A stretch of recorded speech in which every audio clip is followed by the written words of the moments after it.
কিন্তু ওই জায়গাটাতেই কিন্তু আমরা শুনেছি ভূতের ভয় আছে। আমরা বহু গল্পেও শুনেছি জোড়া ইলিশ ঝুলিয়ে নিয়ে যাচ্ছে। তা উনি হেঁটে হেঁটে যাচ্ছেন, আর ঠিক ওই জায়গায় গিয়ে পৌঁছেছেন, তখন বাজে প্রায় 9:45। হঠাৎ পেছন থেকে বলছে, এই মাছ দে না রে, এই মাছ দে না রে। তারপরে দেখছে পেছন থেকে যেন মনে হচ্ছে টানছে কে। উনি ওরকম বাজখাই গলায় কেড়ে বলে পেছন থেকে তাকিয়েছে, তখন শুনছে হাসির শব্দ। নমস্কার বন্ধুরা, এর আগে আমার বড় আন্টির শেয়ার করার যে গল্পটা তোমাদের সবার সাথে আমি শেয়ার করেছি, সেই গল্পে তোমরা অনেকেই অনেক ভালোবাসা দিয়েছো, অনেক ভিউজ দিয়েছো। সেই কারণে আরও একটা ঘটনা আমার বড় আন্টির শেয়ার করা, সেই ঘটনা নিয়ে তোমাদের সাথে আজকে বসবো। একটু আমি ইন্ট্রোডাকশনটা বলে দিই। আমাদের গ্রামের বাড়ি নদিয়ায়, মানে আমার দাদু বাংলাদেশের লোক, ঠিক আছে। মানে আমার বড় আন্টি যিনি গল্পটা আজকে তোমাদের সাথে শেয়ার করছে, ওনারও জন্ম কিন্তু বাংলাদেশে। যে সময় দেশ ভাগ হয়, মানে 1971, তার আগেই কর্মসূত্রে এই দিকে চলে আসে এবং এসে প্রথম নদিয়া ডিস্ট্রিক্টের তারকনগর বলে একটি গ্রাম, যে গ্রামে প্রথম বসবাস করে। তারপরে সেখান থেকে কর্মসূত্রে আমার দাদু চলে আসেন কলকাতাতে, এবং তারপরে আমাদের এখানে জন্মকর্ম সবই আমাদের এখানে কলকাতাতে। কিন্তু আমাদের গ্রামের বাড়ি যদি বলা হয় তাহলে তারকনগর আমাদের সবার কাছে ভীষণ ভীষণ প্রিয়। এবং গ্রাম বলতে যেটা বোঝায় একদম অ্যাবসলিউটলি সেরকম। মানে আমার মনে আছে, আমার খুব ছোটোবেলায় যখন আমরা ওখানে যেতাম, সন্ধ্যে 7টার সময় আমাদের ডিনার হতো। তো এবার 7টায় কেউ যদি ডিনার করে, খুব বেশি হলে 7:30, 8:30 অবধি তারা জেগে থাকতে পারবে।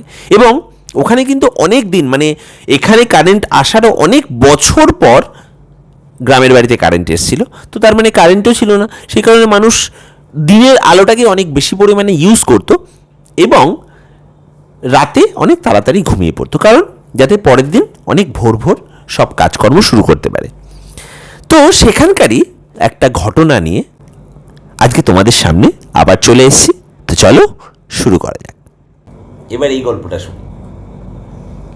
এই গল্পটা আমার অনেক ছোটোবেলার গল্প আর কি। ছোটোবেলার গল্প বলতে কি, আমার এক মামা আর কি, আমার এক কাকিমার ভাই, এক কাকিমার ভাই বলবো না, দাদা দাদা মানে উনিও তারকনগরে থাকতেন।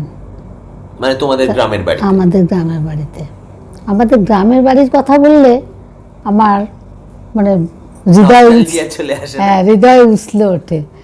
আমাদের ওই গ্রামের নাম হচ্ছে তারকনগর। কি যে রূপময়ী আর কি যে স্নেহময়ী, সে বলার মতো না। ওই গ্রামের নাম শুনলে আর আমরা পাগল হয়ে যাই, কি করে যাব, কেমন করে যাব, এরকম আর কি।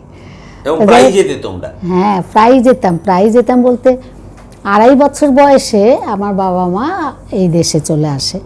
আর আমার ঠাকুমা, তোমার যখন 2.5 বছর বয়স, আমার ঠাকুমার এত দূরদর্শিতা ছিল। আমার ঠাকুমা অনেক আগেই, আমার ঠাকুমার নিজের বাবার 100 বিঘা জমি সহ বা ঘর বাড়ি পেয়েছিল। একটাই মেয়ে, ওনার ছেলে ছিল না, সেই দাদু ওনাকে দিয়ে গেছিল। আর আমার ঠাকুমা আমার দাদুর, অর্থাৎ ঠাকুমার শ্বশুর মানে স্বামীর যে অংশটা, সেইটা বিক্রি করে, মানে আমার ঠাকুরদার অংশটা বিক্রি করে, উনি তো বাপের জায়গা পেয়েছেন, আমার ঠাকুরদার অংশটা বিক্রি করে উনি এই তারকনগরে অনেক দিন আগে থেকেই জায়গা কিনে, জায়গা জমি 5 বিঘা জমির ওপরে বাড়ি আর 25 বিঘা ধান জমি কিনে রেখে গেছিলেন।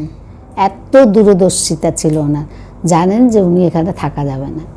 তাই ওনার 5 ছেলে 3 ছেলেই এই দেশে। আর ওই অত জায়গা জমি নিয়ে উনি, ওনার বাবার যে 100 বিঘা জমি, বাড়ি বিশাল, সমস্ত কিছু নিয়ে উনি 2 ছেলে নিয়ে ওখানে ছিলেন।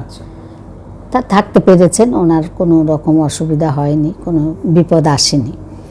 আর তাহলে এইখানে এই দেশে আমার বাবা আর মা চলে এলেন। আমাকে নিয়ে 2.5 বছর বয়স তখন আমার। তা ওই তারকনগর বাড়িতে এসে আমরা উঠলাম। তখন ওখানে আমার মেজো কাকা মেজো কাকিমা থাকতেন। তার 2 ছেলে, মানে একজন আমার, দুজনই আমার দাদা, আর বড়দি তার তখন বিয়ে হয়ে গেছিল। যাই হোক, আমার বাবা ডক্লাবের বোর্ডে চাকরি করতেন। তা উনি কলকাতায় চলে এলেন, আর চলে আসার পর উনি ওকে কলকাতায় এসে তারপরে আবার ভাড়া বাড়ি টাড়ি নিতে যে সময়টুকু লেগেছে তাতে করে বা তার স্টেবল হওয়ার জন্য আমাদের যখন কলকাতায় নিয়ে এলো তখন আমাদের আমার 6 বছর বয়স, আর আমার ভাইয়ের হচ্ছে, আমার পরবর্তী ভাইয়ের হচ্ছে 3 বছর।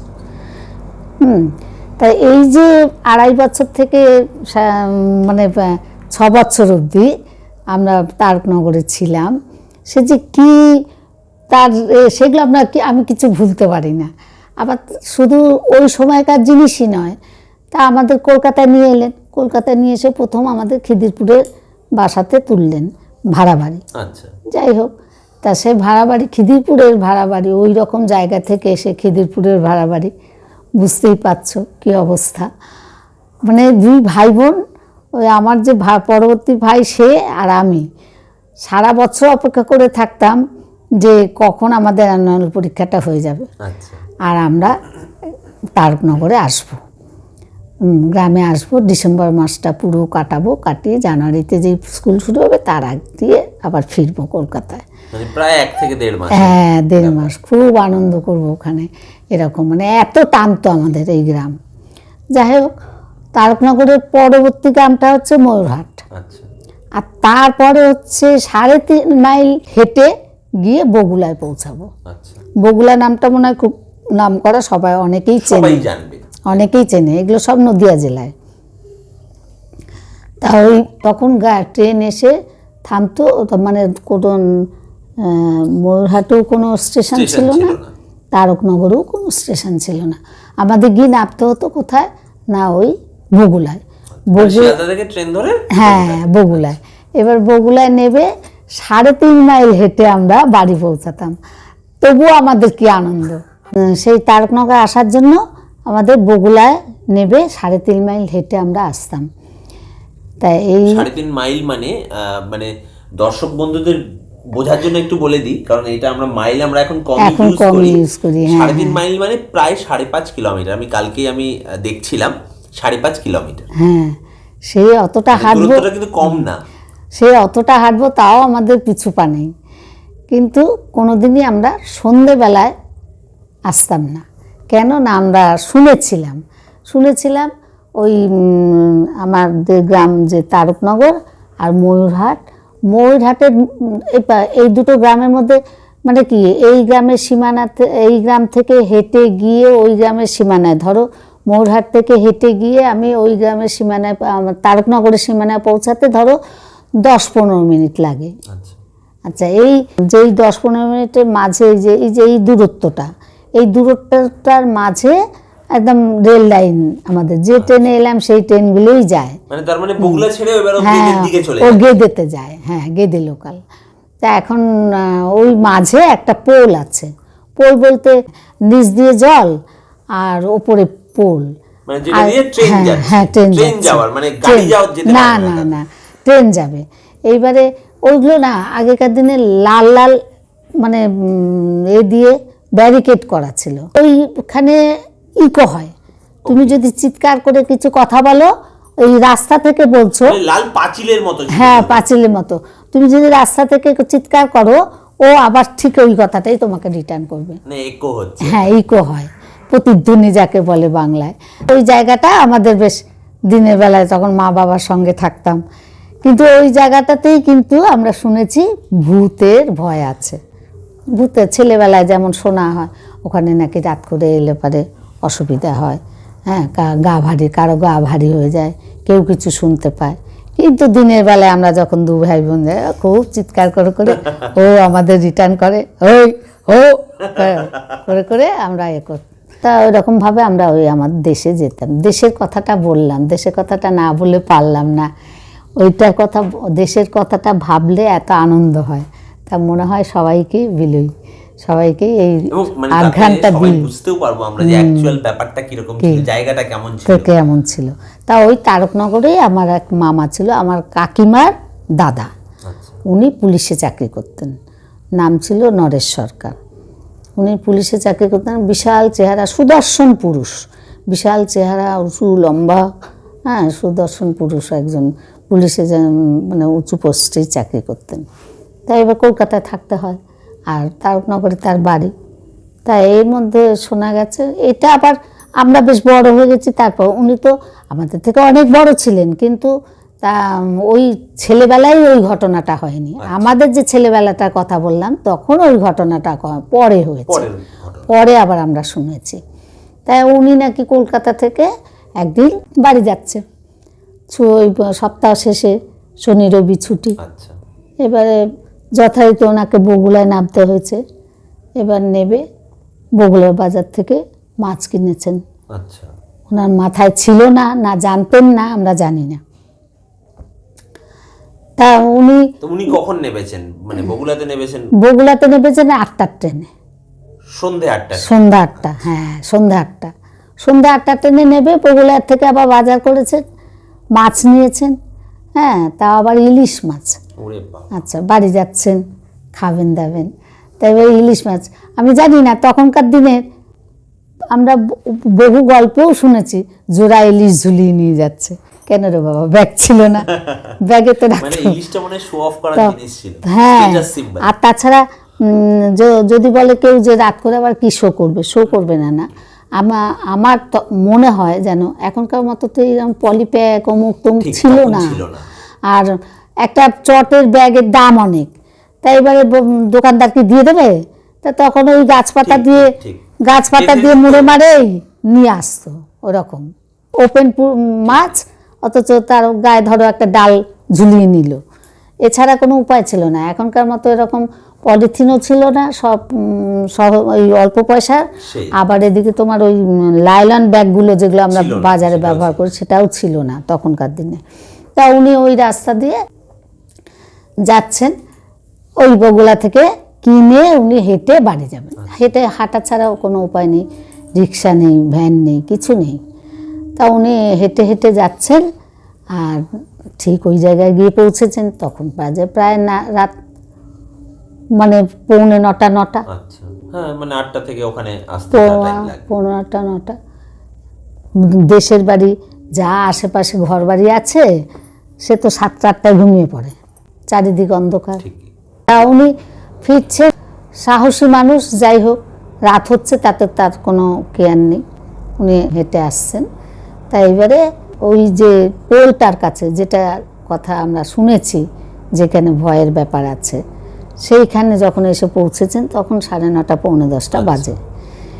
এবং গ্রামের বাড়ি মানে ওই সময় মাঝরাত, কারণ সব ঘুমিয়ে পড়েছে। উনি সাহসী মানুষ যাচ্ছেন। এবারে এই ভূতেদের কিন্তু জায়গার একটা সীমা রেখা থাকে, যে এই জায়গা থেকে এই জায়গার মধ্যেই তোমাকে বিরক্ত করবে, হ্যাঁ, তার পরবর্তী জায়গায় যেতে পারবে না। সেটা কি আর একটা ভূতের জন্য না কিসের জন্য সেটা জানি না। তা যাই হোক, উনি যাচ্ছেন, হঠাৎ পেছন থেকে বলছে, এই মাছ দে না রে, এই মাছ দে না রে। শুনতে পাচ্ছেন। উনি পেছন ফিরে তাকিয়ে দেখছে কেউ না তো, কেউ না তো। তখন উনি বলছে, বাবা কি শুনছি? তা একটু জোরে পা চালাচ্ছে, বেশ অনেকটা যাওয়ার পর আবার বলছে পেছন থেকে, এই দে না রে, এই দে না রে। উনি আবার পেছন ফিরে তাকিয়েছেন। এবারে এই সাউন্ডটা তো উনি পরিষ্কার শুনতে পাচ্ছেন, বলে লোক নেই, হ্যাঁ, লোক নেই, জন নেই, অথচ বলছে দে না রে। কে বলছে? এবারে আরো ওখানে আরো দ্রুত পা চালাচ্ছেন উনি। পা চালিয়ে তারপরে দেখছে পেছন থেকে যেন মনে হচ্ছে টানছে কে, হ্যাঁ, মাছটাকে ধরে কে যেন টানছে। তখন উনি আবার পেছন ফিরে দেখছে যে না, কিছু তো না, হ্যাঁ। তা আবার হাঁটছেন উনি। তারপরে আবার দেখেছে যে টানছে। তখন ওনার বেশ ভয় লেগে গেছে, যে উনি তখন পেছন ফিরে কেড়ে, হ্যাঁ, কেড়ে বলার সঙ্গে সঙ্গে উনি ওরকম বাজখাই গলায় কেড়ে বলে পেছন থেকে তাকিয়েছে। তখন শুনছে হাসির শব্দ। তখন ওনার মধ্যে আর উনি নেই, খুবই ভয় পেয়ে গেছেন, ওই রকম একটা জাদ্রেল মানুষ। উনি তখন প্রাণপণে ছুটেছে। তার এই যে কেড়ে কেড়ে দেনারে করতে করতে দ্রুত চলতে চলতে উনি অনেকটাই চলে এসেছিলেন, 10-15 মিনিটের ফারাক তো ময়ূরহাটা তারকনগর, আর ওই জায়গাটুকু একটা সীমাবদ্ধ জায়গা, যে এইটুকুনোর পরও আর বিরক্ত করতে পারবে না, এইটুকু, হ্যাঁ এইটুকুনো রাস্তা পেরোতে পারলেই আমি বাঁচবো। হ্যাঁ, তখন উনি প্রাণপণে ছুটেছেন, ছুটে ময়ূরহাটের সীমা ছাড়িয়ে তারকনগরে ঢুকে গেছেন। তখন আর মানে ওই কেড়ে দে এইসব করছে না, শুনতে পাচ্ছে না, কিন্তু উনি যা ভয় পেয়ে গেছেন, ওনারা মানে যেন চলার শক্তি নেই এরকম। তবুও পুলিশ মানুষ বলে নাকি যাই হোক গিয়ে বাড়ি গিয়ে আশ্রয় পড়েছে। তারপরে তো বাড়িতে সব বলছে, স্ত্রী ছেলে মেয়ে ছিল সবাইকে, হ্যাঁ এমন অবস্থা, ঘামছে, হ্যাঁ বউ দেখছে ঘামছে, বলছে কি এরকম কেন হচ্ছে, বলে আর বলো না এরকম আমার পিছু নিয়েছে, হ্যাঁ জানি না তো ওই রকম জায়গায় এরকম একটা কিছু, তা আমি খুব ভয় পেয়ে গেছি। তা ওনার স্ত্রী যা যা করার ভয় পেলে সেসব করেছেন, করার পরেও কিন্তু ওনার খুব ওই রকম লোক একটা এত ভয় পেয়ে গেছিলেন যে ওনার জ্বর এসে গেল সেই রাতেই জ্বর এসে গেল। সেই জ্বর সারতে ওনার মাস দেড়েক সময় লেগেছিল, এতটা ভয় পেয়েছিল আর এতটা ভুগেছিল। শুধু ডাক্তার দিয়ে হয়নি, ওই যে ওঝা বদ্যিও করতে হয়েছে, তবে উনি সুস্থ হয়ে আবার কাজে ফিরতে পেরেছেন।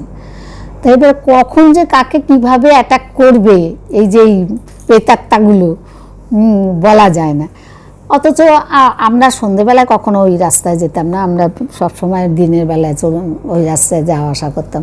এবার আশেপাশে অনেকটা জায়গায় ফাঁকা যার জন্যই এই ব্যাপারটা হয়।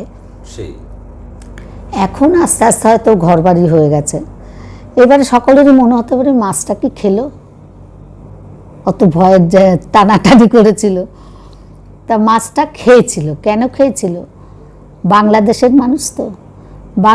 মানুষ তো ভূত আর মাছ একসঙ্গে মাছ ধরে, তাই জন্য ওদের ওই ব্যাপারটা নেই। তা ওনার স্ত্রী এরকম আরো ঘটনা আছে, হ্যাঁ, তাই এবার ওনার স্ত্রী ভাবলেন যে উনি তো সঙ্গে সঙ্গে জ্বরে পড়ে আর অসুস্থ পড়েন না। ওনার স্ত্রী বললেন যে কি আছে, আগুনে পুড়লে তো তার কোনো দোষ থাকে না, তাই ওনারা মাছটা খেয়েছিলেন।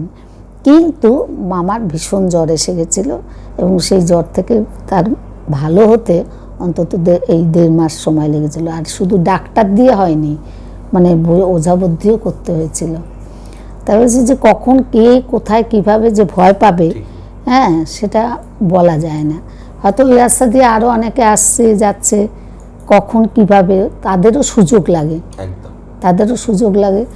তা সেটাই বলছি যে ওই রকম রাশভারী একজন লোক, ওইজন পুলিশের লোক, সে এরকম ভয় পেয়ে বিশ্বজ্জাগত হয়ে গেছিল। এইটা আমার ছেলেবেলার আমার মামা, মানে অনেক সময় সমবয়সী মামা ভাগ্নি থাকে তো, সেটা না, বহু বড়, এখন অনেক মারা গেছেন অনেক দিন হলো। গল্প আমি শুনেছিলাম, তাই তোমাদের সঙ্গে শেয়ার করলাম যে এরকম ঘটনাও ঘটে, যে পুলিশের মতো লোক আর সত্যি মামা যে কি উঁচু লম্বা আর কি জাদ্রেল ছিল, সেই মানুষ ওইভাবে ভয় পেয়ে বিছানায় পড়ে ভুগবে, এটা ভাবা যায় না। তারপর তখন মনে হয় যেন হ্যাঁ আছে কিছু শক্তি, অশুভ শক্তি একটা আছে, যে নাকি এরকম কাহিল করতে পারে মানুষকে, এইটাই। তো বন্ধুরা, কেমন লাগলো তোমাদের এই ঘটনাটা সেটা অবশ্যই কমেন্টে জানিও। এবং আমি যেমন প্রত্যেক ভিডিওতে তোমাদেরকে বলে রাখি, এই ভিডিওতেও বলে রাখছি, যদি তোমাদের সাথেও এমন কোনো ঘটনা যেটা তোমরা ফেস করেছো বা শুনেছো তোমাদের আশেপাশে কারোর থেকে, এবং সেটা তোমরা আমার সাথে শেয়ার করতে চাও, তো অবশ্যই আমার মেল আইডি আমি ডেসক্রিপশনে এবং কমেন্ট বক্সেও দিয়ে রাখবো। তো অবশ্যই সেখানে মেল করে তোমরা জানাতে পারো, এবং সেক্ষেত্রে আমি তোমাদের সাথে পার্সোনালি কন্ট্যাক্ট করে তোমাদের সেই ঘটনা বা গল্প আমি জেনে এবং সবার সাথে শেয়ার করার সুযোগ করে দেবো। তো আশা করি আজকের পডকাস্ট তোমাদের ভালো লেগেছে। ফিরে আসবো নেক্সট পডকাস্টে, নেক্সট গল্পে। ধন্যবাদ।